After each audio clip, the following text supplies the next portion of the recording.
بچه‌ها، روزتون بخیر. من نرگس هستم. به چنل من خیلی خوش اومدید.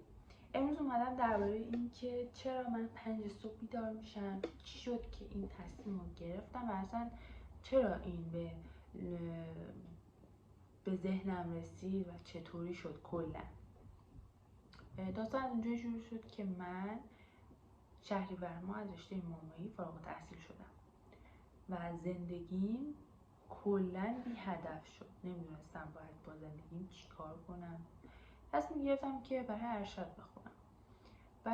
بخونم و ارشد بدم. ولی خب چجوری شده بودم این بود که مثلا ساعت 10-11 بیدار می شدم، اینستاگرام چک می کردم، تلگرام چک می کردم و در نهایت میدم که ساعت 12 و من هیچ کاری نکردم. نصف روزم از دست دادم و واقعا داشتم ناامید می شدم و این قضیه داشت رو افسردگی خیلی بدی پیش می رفت. یه روز با دوستام که جمع شده بودیم، من و خواهرم و 2 تا از دوستامون، اینا رو همه بررسی کردیم. اونا هم یه جورایی زندگیشون تقریبا این شکلی شده بود. بررسی کردیم، گفتیم که خب ما میتونیم که صبح زودتر بیدار شیم که به همه کارمون برسیم و در نهایت حس بهتری داشته باشیم. تصمیم گرفتیم و این کار رو انجام دادیم. خیلی یهویی، چون که واقعا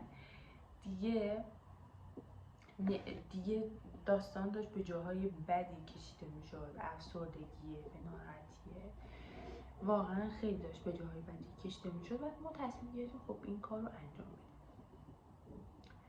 چجوری شد؟ و ما این کار رو انجام دادیم. تصمیمی که خیلی خوبی بود. واقعا من بهترین تصمیم بود که تو زندگی گرفته بودم. چرا؟ چون که 5 صبح بیدار میشم و عملا ساعت 11 و 12 دیگه من 70% کار روزانم رو انجام دادم و حس بهتری دارم از اون افسردگی کم کم فاصله میگیرم و واقعا زندگی داره بهتر میشه. حالا شاید فکر کنید که من فقط به خاطر اینکه ارشد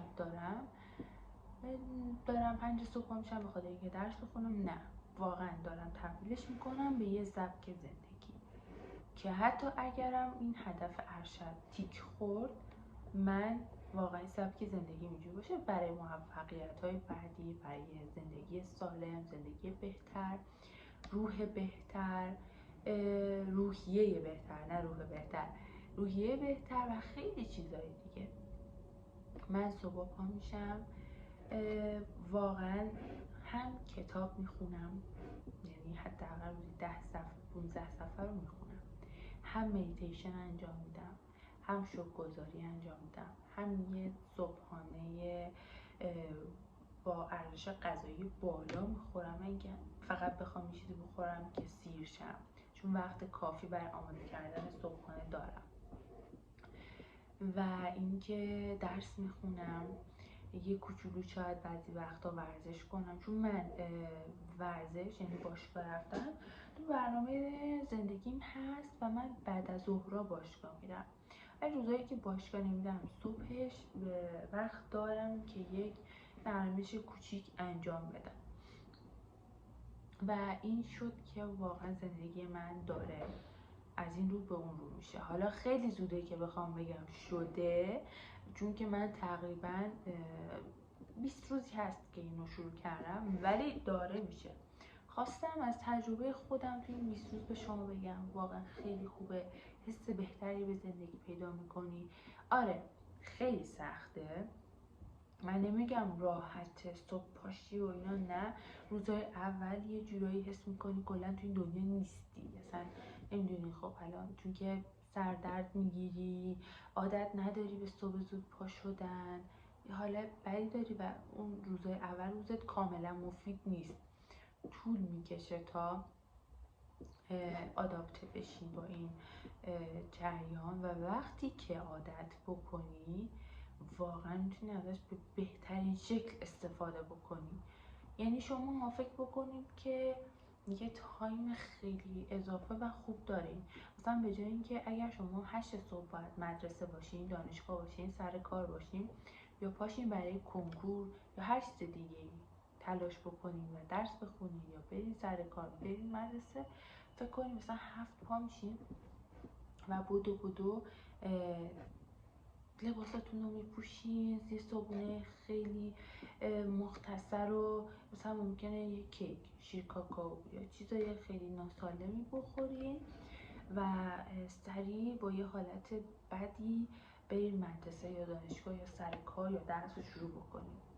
ولی اگر 4:30 یا 5 صبح پاشید، شما وقت دارید که یه صبحونه مقوی بخورید، یه دوش بگیرید، حتی یکم کتاب بخونید، حتی کارهایی که فکر میکنید یه کوچولو میتونید انجام بدین و وقتی که ساعت 7 تا 8 صبح میشه و شما آماده اید که کارتون رو شروع بکنید، آماده اید که بیرون برید، میبینید که خب من الان واقعا یه سری کار رو انجام دادم، سرحالترم، حالم بهتره و اینجوری. این دارم میگم این نیست که شما از روز اول پاشین سر حال باشین، نه، واقعا روز اولی که من خودم پا شدم خیلی سخت بود و همش میگفتم که خب من برم بخوابم بهتره، ولی انقدر مقاومت میکردم که نخوابم. این دیگه واقعا برام به عادت تبدیل شد و الان دیگه وقتی که بیدار میشم نهایتاً 5 دقیقه اول 10 دقیقه اول یکم خواب‌آلود باشم که اونم واقعا وقتی که تو بخوای دل بکنی از اون وقت خواب گرم و نرم سخته. بعد 5 صبح مثلا که من پا میشم کلی کار انجام میدم و اینکه واقعا من نتیجهش رو تو زندگیم دیدم و خیلی خوب بوده. حالا چجوری بیدار شیم مثلا؟ ولی ببین بچه‌ها، مثلا کسی که 10 و 11 صبح پا میشه یهو نمیاد که صبح 5 باشه. به نظر من بهتره که کوچولو این عادت رو تغییر بدی. مثلا اگر 10 پا میشی، روز بعد 9:30 پاشو، روز بعدش 9 پاشو، هر جوری که فکر میکنی بدنت بهتر انطباق پیدا میکنه با این قضیه. خب و اینکه کم کم تو میبینی اصلا من الان بدون اینکه حتی آلارمم بذارم دیر پاشم 5:30، یعنی 5:30 ناخودآگاه چشام باز میشه. و اینکه شبا زودتر بخوابیم. شبا واقعا خیلی مهمه که زود بخوابیم بچه‌ها. شبا مغزتون، اگر تو بخوابی مغزتون استراحت کافی رو داره، اون انرژی که برای روز بعد بخواین رو به دست میاره. یعنی بعضی وقتا حس کردین که وقتی که صبح پا میشین حس میکنین اصلا نخوابیدین، حس میکنین خسته این، مغزتون خسته است کل روز. ما به خاطر اینه که شبا دیر میخوابین و اون استراحت کافیه رو ندارین. مثلا 2 میخوابین، 3 میخوابین. حتی من بعضی از دوستامو دیدم که مثلا 4 و 5 صبح میخوابن. واقعا رو مغزتون تاثیر به شدت بدی داره و در بلند مدت خودشو نشون میده. خب شما شبا زودتر بخوابین. بازم میگم این نیست که یهویی اگر کسی ساعت 2 میخوابه، 3 میخوابه، 1 میخوابه یهو بیاد 9 بخوابه. نه، کم کم به خودتون وقت بدین که از این طرف شبا زودتر بخوابم، هر شبی نیم ساعت 1 ساعت زودتر برم تو رخت خواب و از اون بر نیم ساعت 1 ساعت زودتر بیدار بشم و این یهو تبدیل میشه به اینکه شما مثلا ساعت 9:30 میخوابین و صبح ساعت 4:30 5 بیدار میشین، خواب کافی داشتین. ظهر وقتی که ظهر شده یه عالمه کار انجام دادین، یه عالمه جلو افتادین. ظهر میتونین بعد نهار یه چرت کوتاه هم داشته باشین، 40 دقیقه 1 ساعت دیگه، ولی بیشتر از 1 ساعت کسل میشه آدم. و اینکه واقعا به شدت پیشنهاد میکنم که این رویه رو پیش بگیرین. واقعا برای من خیلی خوب بوده، خیلی نتایج خوبی داشته، خیلی حس بهتری به زندگی دارم، به همه چی حس بهتری واقعا دارم و حس میکنم زندگی مفید داره پیش میره. یعنی اون افسردگی که گرفته بودم که زندگیم داره بد پیش میره و هیچ کاری نمیکنم، دارم کم کم از اون افسردگی فاصله میگیرم. و اینکه بچه‌ها یه چیزی بهتون بگم، زندگی جلو میره و روز به روز ما تقویم داره جلو میره و به پای ما وای نمیسته که من بگم خب صبر کن، من ببینم کی میخوام زندگیمو درست کنم، کی میخوام یه برنامه‌ریزی درست داشته باشم، کی میخوام به خودم واقعا به خودم بیام و زندگیمو درست بکنم. نه، زندگی جلو میره و شما هی عقب میمونی، هی عقب میمونی.